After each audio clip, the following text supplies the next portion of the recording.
Gaston et Lorraine, les plus bas. À droite, à gauche, on laisse. Yala Diei, le boss Gérard Mousou, le président.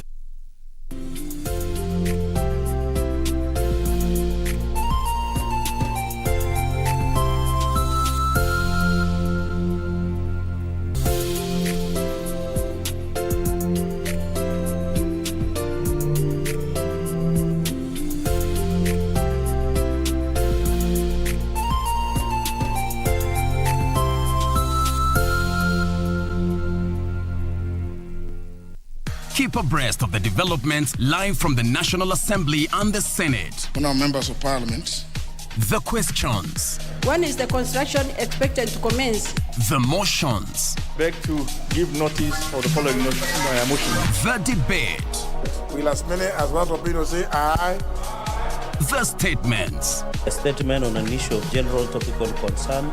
The petitions. Order number 4, petitions. Stay tuned to KBC Channel 1 and Radio Taifa for live proceedings from both houses of parliament from Tuesday to Thursday.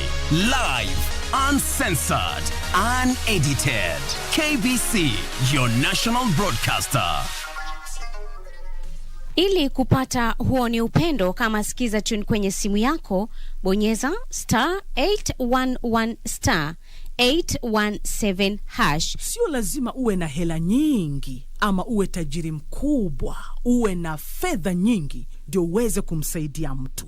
Hapana, kidogo utakachopata ama kidogo ulicho nacho, mgawie. Mfanye mwingine pia afurahie. Umpatie tabasamu. Kupata huo ni upendo, kama sikiza tune, bonyeza *811 *817#. *811 *817#.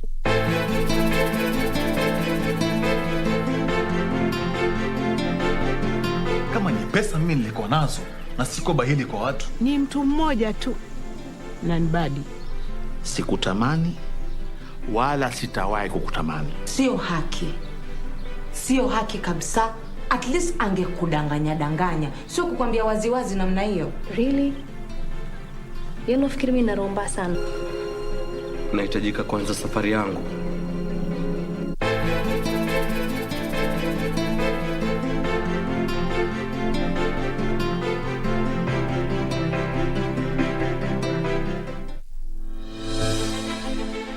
Are you an aspiring candidate in the upcoming general elections? Do you want your agenda and manifesto to reach your voters effectively? At KBC, we have the most comprehensive and credible online platform that has profiles of all prospective candidates. Log on to www.kbc.co.ke/2022 aspirants and let Kenyans know more about you, your past achievements, your manifesto, and your development agenda once you get elected to office. What's more, the website is easy to navigate. We will create your profile, post pictures and short videos with your campaign messages at affordable hosting fees. Log on to www.kbc.co.ke/2022 aspirants today and establish your brand authority as we lead towards the forthcoming general elections.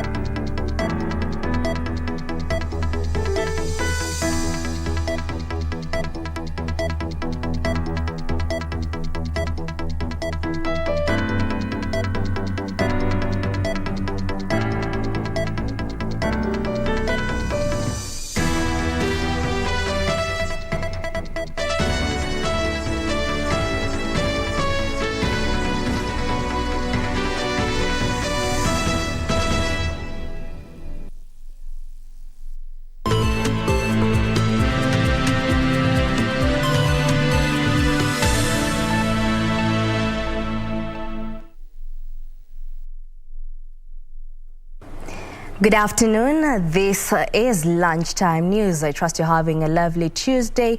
Well, we have so much in store for you. My name is Jackie Wambiru and our sign language interpreter is Lensa Odingo.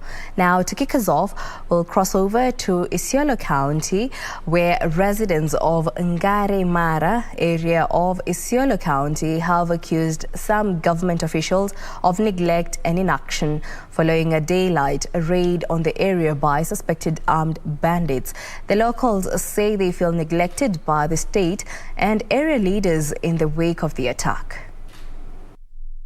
In the area, with locals now accusing security agencies of inaction as the criminals operate along the border between Isiolo and Samburu counties. Sisi hapa Ngaramara tumekuwa sideline, sisi hatutambuliki kabisa. Haki yetu ya kikatiba imevunjwa kwa sababu jambo lolote likitokea hapa kama uvamizi, serikali turnout yao inakuanga very slow, wana drag feet sana kufika hapa. Jamani, sisi kama Waturkana na hapa sio Samburu district, sio Samburu county, ni kwa nini viongozi wa Isiolo wananyamaza? Sisi saa hii hatuna amani kimaisha, unaona, kimaendeleo, mpaka hata umasikini ile tulikuwa na imezidi zaidi, mpaka watoto wetu wa form 4 saa hii hawafanyi mitihani. According to Justin Teperiko Kikai, over 700 goats and 25 cows were stolen during the midday attack on Saturday. The bandits struck again the following day, where a 50-year-old mother of 6 was allegedly ambushed, raped and abducted by the criminals. Nyinyi mko wapi kama serikali? Mtuangalie, sisi tumeumia hapa. Imefika next and size kina mama wetu wameanza kurepiwa. Mzee hapo amekatakatwa, maini peke yake ndio ilipatikana. Security sisi tuko na shida kabisa. Hii ng'ombe ya jana ilienda hapo karibu kabisa hata na shule. Sisi hata ni Mungu tu ndio tunajua kuwa anatulinda sisi. Tunaomba kama serikali mchukua hatua kuwaondoa hao wahalifu hapa, kuwaondoa hao watu hapa wasiwe wanatusumbua. Isiolo County Commissioner Geoffrey Omoding, however, refuted claims that a woman had been abducted on Sunday, arguing that he only had reports of a rape incident and livestock theft. He said police and the National Government Administration officers were already working to track down the criminals and recover all the stolen animals. According to the locals, only 85 goats have been recovered so far from the 700 goats and 25 cows that were stolen on Saturday. In other news, Coast Regional Commissioner John Elungata has unveiled a regional multi-sectoral coordination and collaboration forum on election preparedness. Elungata says the forum will promote a safe, peaceful and conducive environment in the region before, during and after the upcoming elections. With about 4 months to the general elections, security apparatus is already putting in place measures to ensure peace and stability in parts of the country. A regional multi-sectoral committee has already been unveiled at the Coast region with the sole purpose of promoting peace. We want to ensure that this committee will shepherd our environment, not the election, it will shepherd our environment until the election and beyond that election. Coast Regional Commissioner John Elungata says Coast Region has had its fair share of insecurity challenges during elections, one thing that the committee will be mandated to demystify. Hapa pwani niliona wameweka Mombasa sijui kwa nini kwamba itakuwa hotspot area kwa hii election, kwa hii campaign, alafu Lamu labda ni kwa sababu ya mambo ya ujambazi ambao mara nyingi hutokea huko, lakini hapa Mombasa sikuona ni kwa sababu gani. That perception, hiyo perception lazima itoke kwamba ati Mombasa itakuwa hotspot katika uchaguzi. The committee has also been cautioned against being partisan but focus on security. Na ile resolution yetu itakuwa inaenda kwa National Committee ambayo pia itakuwa inataka kujua kwani wanasema nini. Kwani wanasema nini kwa ile jambo mambo kama hayo. And we want to be as apolitical as possible. We tried as much as possible to hide our political thinking, our political opinions, because tunaangalia the wide the wide perspective. Naangalia usalama kwanza. According to Elungata, Kenyans should regard the Elections Day as any other normal day and carry on with their duties, assuring them of adequate security. Kamchemenza for Lunchtime News.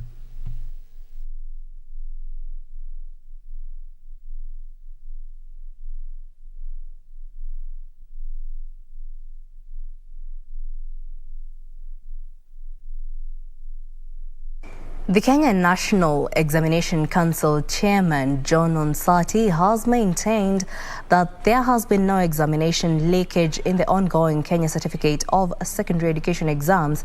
Onsati dismissed rumors the exercise has been compromised, saying all attempts to do so have been contained. John Onsati on Tuesday morning witnessed the dispatch of examination papers at Kiambu County Commissioner's offices, assuring stakeholders all is well. He warned those who intend to be involved in exam malpractice that they will be dealt with according to the law if caught. Tika mipangilio yetu, mitihani haijatoka. Yaani ile kwa kizungu wanasema leakage. Mitihani haijatoka na haitatoka mbele ya ile wakati tunakuja kupeana hiyo mitihani kwa hizi containers. Kwa hivyo tunataka kuhakikishia wananchi, tunataka kuhakikishia wanafunzi wote mitihani inakuja kwa wakati unaofaa. This as Teachers Service Commission Chief Executive Officer Dr. Nancy Macharia moved to downplay widespread fears that the ongoing Kenya Certificate of Secondary Education examination has been leaked. Speaking in Mombasa when she led senior government officials in witnessing the opening of the exam,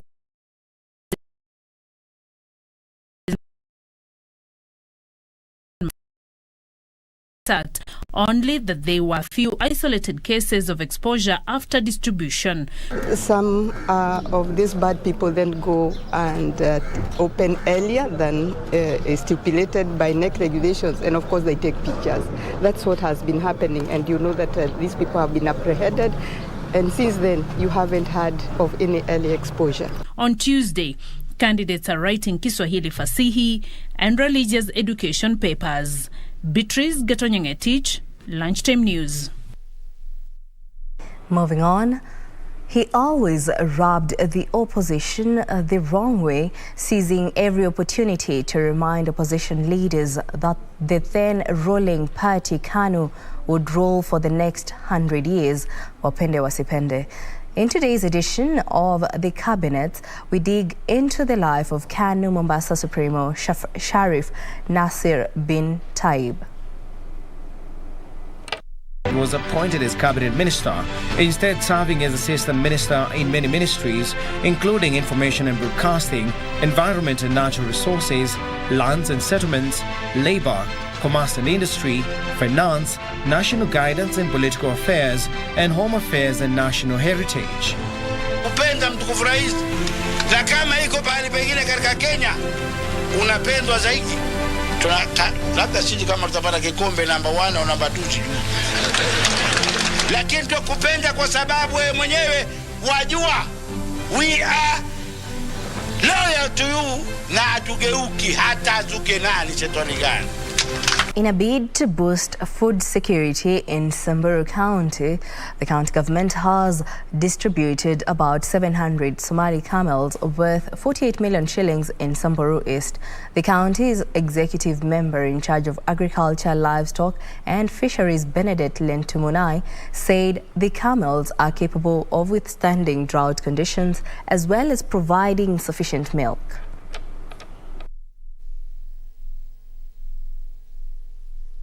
Watu watasaidika sana na tunawahofia kwamba watapata maziwa kila wakati. Wakiweka mzuri, kushunga sio kuuza, hii ngamia itakuja kusaidia Wasamburu sana. Tunawaambia hawa wachunge kwa sababu ni mnyama mmoja ambaye iko na faida sana. Kwa hivyo ngamia haikuangi shida sana ikikuwa wakati wa jilali. Bado chakula itapatikana ngamia. Sio mnyama ambaye anatafuta maji kila wakati. Maji ikipata mara moja kwa mwezi, hiyo inatosha.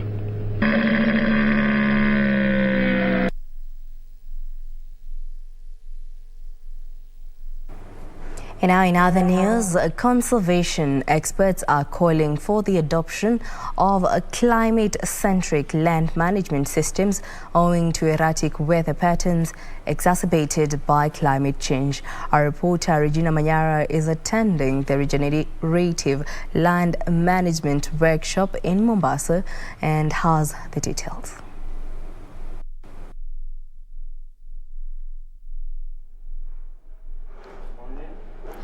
Good afternoon. Yes, we are coming live to you from the Saruva White Stands in Mombasa County, where we're having a two-day forum with various stakeholders, among them ranch owners as well as government officials. And the conversation here is about conservation, and zeroing in on among issues is the issue of land management systems and why we need to have adoptive or rather climate-centric adoptive policies in light of climate change. But to bring us more up to speed with what the objective of this forum is about is none other than the Savo Heritage Foundation CEO, Jacob Mwaluda. Good afternoon. We start off by saying Happy International Water Day. Happy International Water Day. Water is life. Yes, so we are starting a forum today. It brings together various stakeholders. It's an initiative of the Safe Savo Initiative, Restoration Initiative, also known as the Southern Kenya, Northern Tanzania Initiative. And we are looking at and focusing on a landscape that's about 400,000 square kilometers. It's a transboundary landscape. And as always, the biggest challenge is the hydrology, the water systems. What do we need to do? What do we have to do? And I will say it very, very eloquently in the introduction. I think it's critical that we focus on the management. It's a management issue. We need to get the management right. And we've gotten consultants from the Savory Institute from South Africa, the African Hub. And over the next 7 days, they will train us for 2 days. We'll have a workshop for 2 days. We'll go to the land to look at the pilot site for another 4 days before developing a proposal that hopefully will inform the development of the pilot. But in essence, what we're looking at is how do we get maximum from the lands that are ASAL. And this is 75% of the 400,000 square kilometers I'm talking about. These are arid and semi-arid lands where nothing else outside livestock can thrive. So how do you manage livestock in a way that regenerates the land, fights desertification, and combats climate change? Mm-hmm. Now, Mr. Mwaluda, one of the issues that has come up from the experts here this morning, or rather during the day, the conversation has been, hard grazing, or rather the impact of herding. And this has been quite a controversial conversation, especially within the ranches. Do you think that this is an adoptive policy that, ranch owners can actually look into now that you're talking about effects of climate change, desertification and such? Yes, I think it is. And it's really an issue of understanding. It's the ability to be able to understand that overgrazing, as a lot of us understand it to be, is actually wrong. Overgrazing is a time issue and is not a numbers issue. So it doesn't matter how many animals you have in a certain space. It matters how long those animals are in that space before they come back for the second grazing. So it's a grazing and management issue, and that's why we're focusing on management policies. What do you need to do so that you adopt the right policies to drive the right grazing techniques? And this is actually climate smart. So it's more of a time management issue. It's totally a management issue and not a numbers issue. Mm-hmm. Now, as we come to a close with this link, things that this is a 2-day forum. This is a follow-up of another forum that was held towards the end of last year. A call to action to have stakeholders within the private sector as well as government coming on board and hitting the ground running away from paper to implementation. What is your take, or rather, what is your objective for this 2-day forum? So we are starting with sensitizing people on the policy.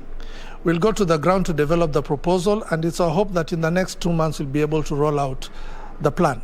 So what was agreed in Mombasa is we need to move away from now discussions and writing and actually go into implementation.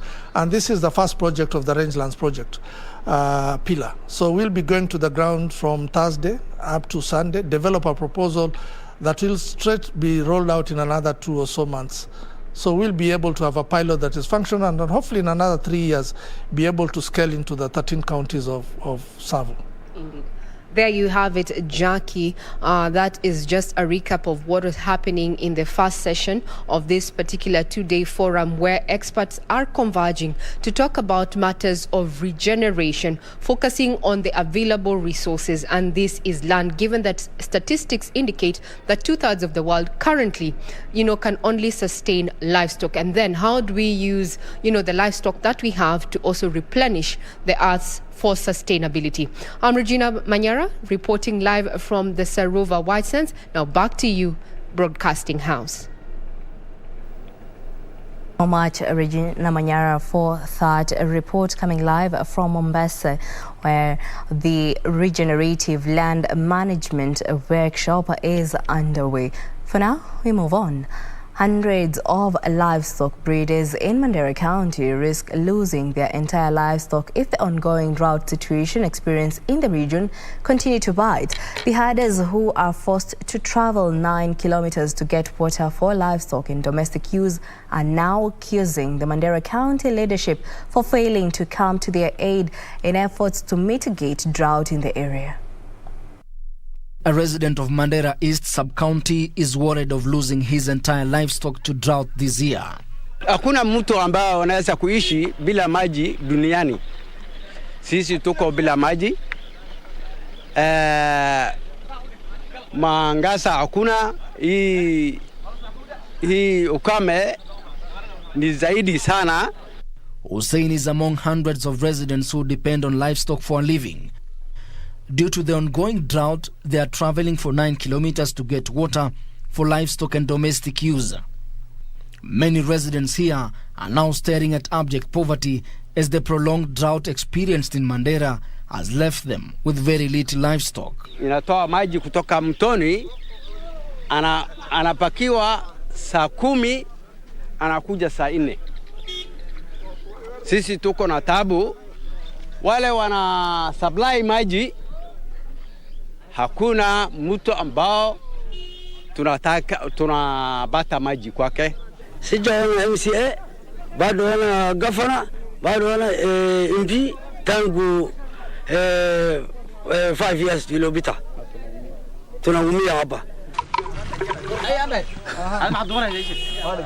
They now want the government to intervene in mitigating the adverse effects of drought in the area, saying unless they receive urgent assistance, the situation could be so dire. Serikali wetu waziri wa maji yote ambayo inauzi hapa, tunataka kuomba tutatue shida yetu iko hapa. Omba serikali ya Kenya atupatie maji wakati wote. Sisi ni watu wa Kenya, tumeumia hapa. Tafadhali wale ambao wa kiongozi atupatie sisi maji. Ben Chumba, Lunchtime News. US President Joe Biden has given his strongest warning yet that Russia may be preparing to use chemical and biological weapons in Ukraine. Biden says Russian President Vladimir Putin has his back to the wall as a result of Ukrainian resistance, adding that there was a danger, that he would resort to more severe tactics. Claimed on Tuesday that Russian forces have stockpiles of ammunition and food that will last for no more than 3 days, with officials saying the situation was similar with fuel. This amid claims about 300 Russian servicemen refused to carry out orders in the Oktirka district of the Sumy region, with reports from the UK's Ministry of Defence saying Russian forces appear to be stalled in place, with Ukraine continuing to repulse attempts to occupy the besieged southern city of Mariupol. The latest development comes hours after an airstrike attack by the Russian military on a shopping center in the Podilsky district of Kyiv that has left at least 8 people dead. Ukraine says a further 8,000 people were evacuated from conflict zones on Monday. President For updates, China Eastern flight MU5735 was carrying 132 people when it crashed into hills in Guangxi province. The tragedy has sparked widespread grief in China, with President Xi Jinping ordering a full-scale investigation. Of casualties from the plane crash in southern China is not known, and there are fears of no survivors. Hundreds of responders have been dispatched to the crash site in Wuzhou. Local media reported they had found parts of the wreckage and were still searching through debris scattered of the mountainous rugged terrain. This included the charred remains of bags, wallet and identity cards. Meanwhile, the families and friends of those on board have arrived at Guangzhou's international airport. The China Eastern Airlines flight from Kunming had been due to land there on Monday afternoon. Authorities have yet to identify passengers and crew members. Isfar reporting for Lunchtime News. Now, still on matters politics, a section of women aspirants in Migori County has expressed concerns about existing inequalities in the race to the August general election. The group says patriarchy is a huge stumbling block to the elevation of women in positions of leadership. Women aspirants in Migori County say they face numerous stumbling blocks to their political careers, which they feel must be addressed appropriately if they are to realize their dreams. Millicent Kajiba is among the young women in Migori County who are trying to navigate murky political waters in the region. She says a societal expectation and intimidation from our male counterparts is weighing heavily on her ambitions. Like me, a young woman who have not gotten a suitor, you find that they come to ask you, are you married? So even if you have a child and you have all it takes to be a real leader, nobody wants to listen to you because they want to know if you are married or not. And if you are not married, it becomes a challenge because they are telling you that you'll disappear with the leadership. Iska Olwach is eyeing their way to parliamentary seat. She says campaigning against male candidates in an uphill task and only few women can embrace the challenges to the end. It is not easy to fight for a seat with men. Women, we do not have a level playing ground. Many a times we are met with a lot of threats, intimidation, issues of insecurity. And such kind of things really makes it difficult for us as women to vie the same seats or to compete with the men. Lilian Akungo is also an aspiring leader. She says that introducing a new outfit has been a challenge despite the two dominant parties, Jubilee and ODM, forming a coalition. Zilpa Aulin says the fostering integration or participation in politics is critical to boosting their chances of election into office. The women are urging Kenyans to overlook gender while electing leaders into office. It's not so easy. There are a lot of hooliganisms because you find that some are hiring people to boo women when they are talking. So I would request them to give women enough time, give women enough space so that they can also practice their interest.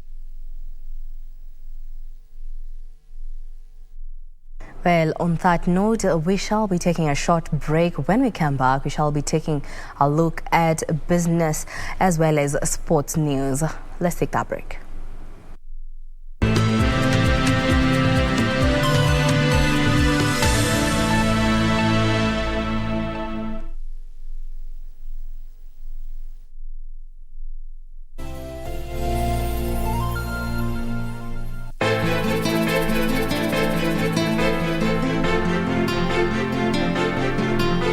Pesa mimi nilikuwa nazo na siko bahili kwa watu. Ni mtu mmoja tu na nibadi.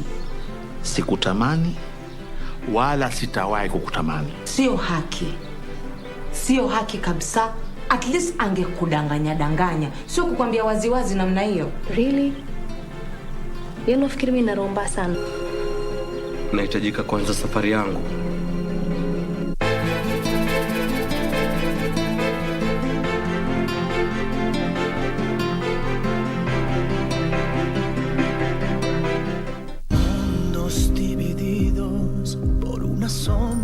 Of course not. Believe me, this was no accident. Someone tried to kill me. Lying heart.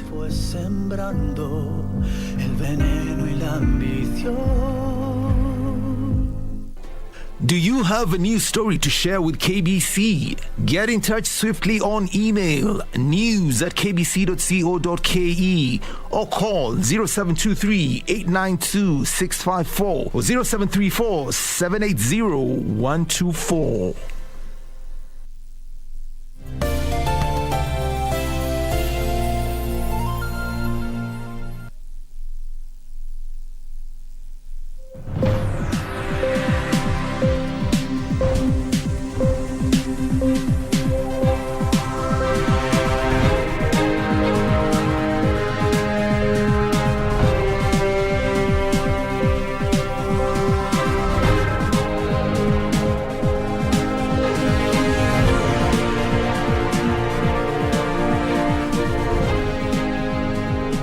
The Kenya Plant Health Inspectorate Services has stepped up field audits and facility inspections for avocado traders eyeing the Chinese market. KEFI says this is expected to unlock the export opportunity of locally grown fresh avocados valued at more than 110 million annually. To the Horticultural Crops Directorate Performance Report, the volume of avocado exports increased from 70.3 million kilos in 2020 to 84.5 million kilos in 2021. However, the value of avocado exports decreased from 14.5 billion shillings in 2020 to 14.4 billion shillings between January to November 2021. The export of fresh avocados to China follows the early January signing of two protocols to facilitate bilateral trade, mainly the export of avocados and aquatic products from Kenya to China. China is a very discerning market, and you've got to have all of the necessary quality parameters, traceability parameters, the quality of your pack house have all got to be put in place to their highly exacting standards. If you do that, you should be able to export your fruits to China if they are of good quality.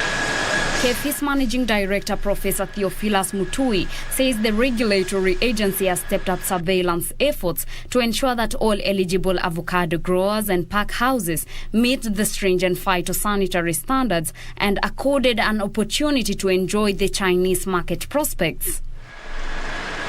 Fresh avocados were originally excluded from the Chinese markets due to fruit flies, with access restricted to frozen produce. We are required to do a specific number and also do a specific destructions of the particular number that we identify. And this is just to make sure that we are ensuring that the products are free from the quarantine pests that have been identified. KEFI's General Manager in charge of Phytosanitary Services, Dr. Isaac Masharia, said the National Plant Health Regulatory Agency is actively working to support the export of fresh fruits to China once the local Hass avocado harvest season opens next month. We have a huge demand for avocados in China. We have a window of February to March where we are not receiving much of the avocados from Peru and maybe the Colombians and Mexico.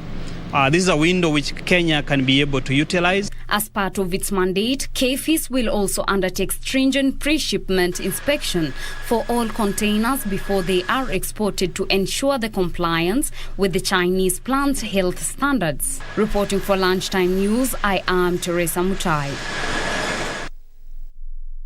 A lack of proper legislation and policy frameworks is increasing the vulnerability of rural households and exposing users to risk of waterborne diseases. Davies and Shutleaf Group CEO David Gatende says institutioning policy framework to support local capacity will make it easier for the country to tap into groundwater resources to boost access to water. Data from UNICEF and the World Health Organization notes that approximately 2.2 billion people around the world do not have access to safely managed drinking water services. Poor water quality and inadequate sanitation are negatively impacting food security, livelihood choices, and educational opportunities for vulnerable families across the world that spend endless hours fetching water over long distances. Davison Shirtleaf CEO David Gatende is calling on the government to facilitate ease of access to clean water in rural Kenya. What we need is different actors to act together, and the government can provide that enabling environment by, for instance, a company like Davison Shirtleaf will supply the equipment. So the pumps and the modules and the inverters that convert from DC to AC so that the pump can work, that's equipment that we can supply. Gatende says this will make it easier for the country to tap into groundwater resources to boost access to water for more households and reduce significantly frequent water shortages experienced in major towns. And so it's a very sustainable solution and that is good for the environment because it's using renewable energy and there are no maintenance costs whatsoever. Nduta Mukami for Lunchtime News.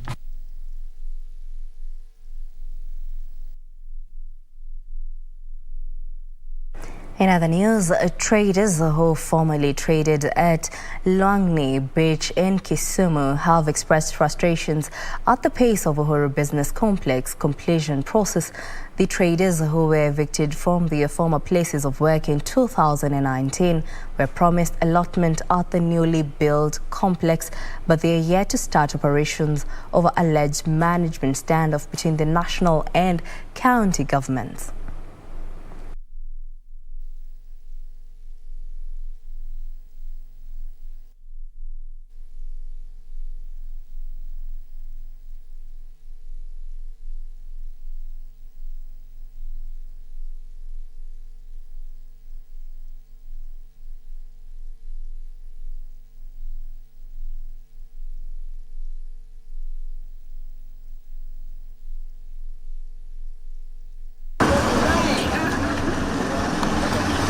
Anafanya biashara huko Lwangni, tulibomolewa na serikali ilituambia wanatujengea soko hapo Uhuru Business Park, na hiyo soko imejengwa tayari. Tulishapatiwa stalls hapa ndani tufanye kazi hapa ndani, lakini vile tulianza kufanya kazi tukakatazwa tena tusianze kazi. Sasa tujui nini nafanyika hapa. We were told that we are going to start working at the end of February. It is March now. We have bills to pay. We have county water that we are using and they want their bills. Kenya Power want their bills. What are we going to do? Sasa Kenya, mimi naomba watufungulie ama watuambie Kenya tutaelewa, tujue rada ni gani, tunaelekea wapi juu tunaumia mali tuko. The county will be opening the market on 30th March of this month. So I think all of the traders will be informed. I think they will send you messages and even advertise it on the radios so that on 30th each and everyone who has secured a stall here will be given a chance to come and start his own business. Equity Bank has posted a 40.1 billion shilling post-tax profit for its 2021 financial year. This represents a 99% year-on-year growth, according to the group Chief James Mwangi. Now, the growth was driven by high interest income that increased by 25% to 68.8 billion shillings and a reduction of non-performing loans. The lender will pay 11.3 billion shillings in dividends, with shareholders receiving 3 shillings per share, representing a 50% increase from the last payout in 2019. The bank also saw a jump in interest earnings to 94.3 billion shillings, supported by the strong growth in revenues from lending to the government. Sorts of equity group, they reflect performance of confidence by the customers. Customer deposits have gone up by 29%. Loan by customers have gone up by 23%. We have seen the balance sheet of the entire group grow by 29% to reach 1.3 trillion shillings. Profits before tax have gone up by 134%, our profit after tax have gone up by 99% to hit 40 billion shillings. More than half of Kenyans are using 2 or more digital lending apps, a factor that is set to be crippled following the new regulations set by the Central Bank of Kenya on the sector. Tala User Research Manager Teddy Kahiro says the digital lending players remain steadfast in providing one-stop shop lending services to cater to the gap in the market. The sector has seen an increase in the number of players in the Kenyan market, with more than 300 digital credit providers in the country so far. Due to this, the sector has been flooded with rogue digital loan providers with cases of customer harassment and unscrupulous loan rates skyrocketing.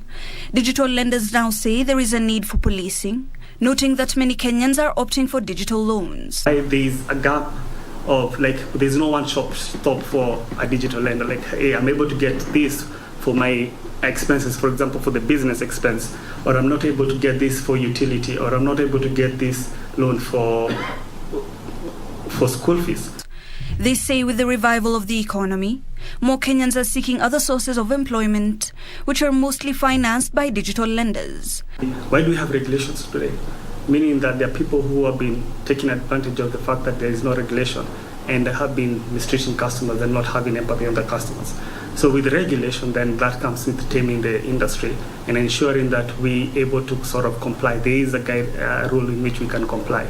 Digital credit providers, however, note that Kenyans are still exhibiting poor financial literacy levels, with a majority of Kenyans having at least 2 loans at a time and consider digital loans as part of their income. And, taking that there have been a lot of challenges that we have seen even through the report, then what is the role of digital lenders in continuing to educate the public?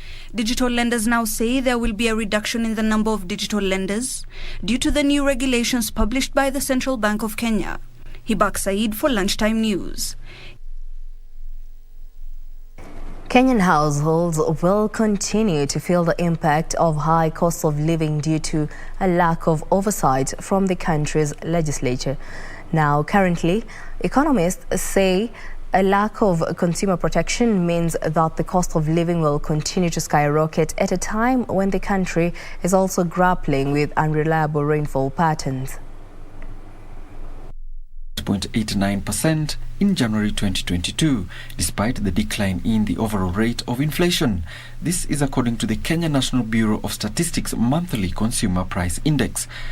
A number of Kenyans have called for a reduction in food prices and a reduction of energy costs, which will see a drop in the cost of living. Tusinunue vitu bei gari, kwa mfano fertilizer ninunue 6,200, tena bando ya mahindi ninunue 5,500. Nikienda kuuza mahindi yangu nauza 1 bag 90 kg nauza 2,000. That is not fair, that is injustice. Of major concern to the citizenry is what they say has been a silent legislature. It is so wrong and so dishonest for a member of parliament or a member of the Senate to be coming out here telling wananchi that the cost of living is going high. Yet they're the ones that pass the budget. They're the ones that determine how much money goes to the counties. They're the ones that determine what priorities are to be put by the national government and the county governments.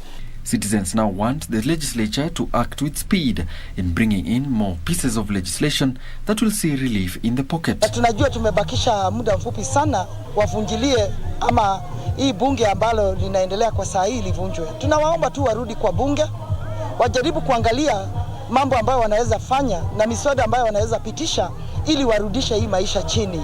These sentiments come at a time when the International Monetary Fund's 2022 World Economic Outlook forecasts tough times ahead. The lender warned that the steep rise in fuel and gas prices will push inflation to levels last witnessed during the global recession in 2008. Alanoko, Lunchtime News. On the escalating conflict between Ukraine and Russia has propelled global commodity prices up, causing price hikes in energy and agriculture sectors in Zambia. The country is feeling the hit as it majorly depends on imports from outside Africa. Here are the details of this and much more from Africa. Energy Regulations Board has increased the pump price of gasoline from 19.84 kwacha per litre to 21.96 kwacha, and diesel price from 18.93 to 21.54 kwacha per litre, as oil prices soared with the intensifying geopolitical tension. The situation escalations indicate higher cost of domestic and cross-border transportation and higher retail prices in the area, pushing the cost of living further upwards. Also, as the food security crisis is looming for the Eastern African country due to the shortage of fertilizer, one of the key inputs in crop production, local farmers who have benefited from cheap fertilizer may not be able to afford the rising import prices. Meanwhile, heavy rain in most of Ivory Coast cocoa growing regions has revived hopes of a strong April to September mid-crop after an extended dry spell. Farmers have said that it will increase the production of cocoa beans in the coming seasons. The Cocoa Board is waiting for the new farm gate price to be set later this month before selling their last beans from the main crop. Buyers have offered about 600 CFA francs per kg, while the guaranteed farm gate price is 825 CFA francs per kg. The mid-crop is said to reach its peak in June and July after the rains.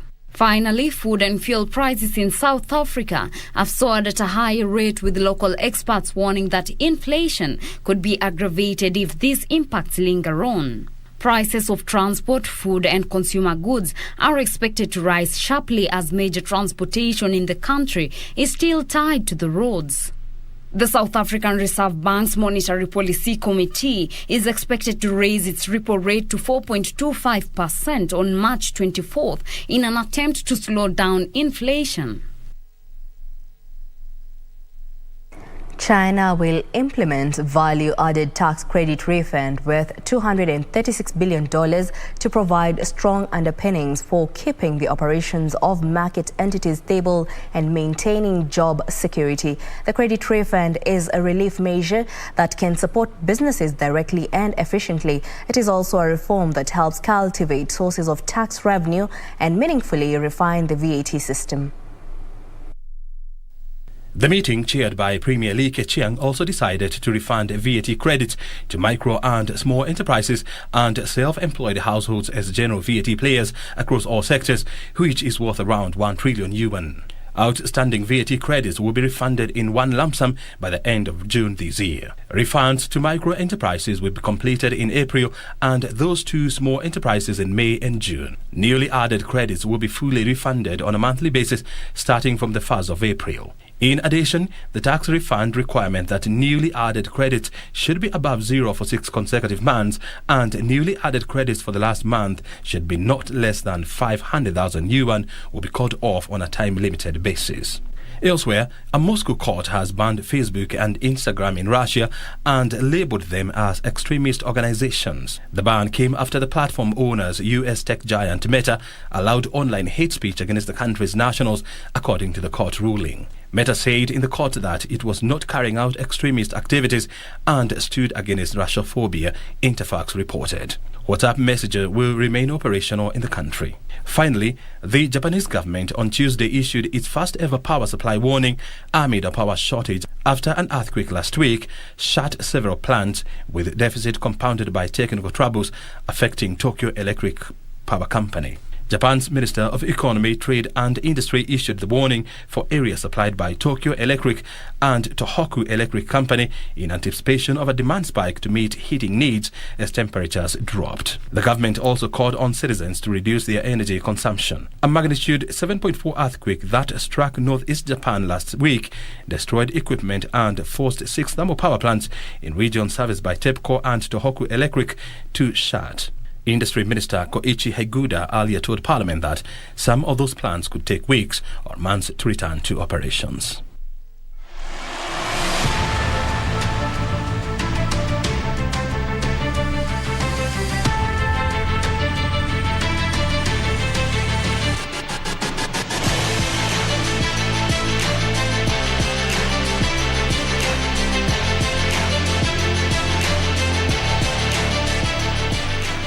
Let's take a look at matters regarding sports. National beach volleyball teams left the country this morning ahead of the Africa Commonwealth Games qualifiers set to serve off this Friday in Accra, Ghana. Now, Team Kenya comprises of 4 men and 4 women. The men's team has veterans Ibrahim Odur, James Moneki, Nicholas Lagat and Donald Mchete, while Gaudensia Makoha, Brookside Zagala, Naomi Tor and Veronica Thiambo make up the ladies' team. The women's team were Africa's sole representatives at the Tokyo Olympics, while the men's team is ranked 6th in Africa.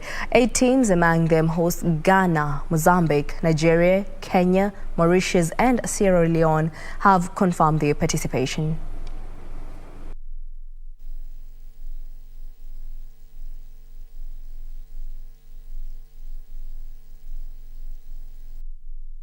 The National Olympic Committee of Kenya Athletes Commission has commenced a 2-day athlete workshop at Kenyatta University Conference Center. The workshop is aimed at empowering athletes to ensure their viewpoints remain at the heart of decision-making, which is the main mandate of the Athletes Commission. While opening the workshop, NOC Second Deputy President Waithaka Kioni said safeguarding of athletes is a big priority of the executive and Olympic movement. Over 40 athletes from NOC affiliates are attending the workshop. It's really given us some type of wisdom that we did not have, and yeah, the doping has really helped us to know that what is balanced. I mean, what is banned and what is right thing to do. And next time when they approach us, this is what we should do, etc. Yes. I think it was a very smart move because honestly speaking, I know that athletes go through so much in terms of mental stability, and for them to organize that was a huge impact on athletes. It's very important.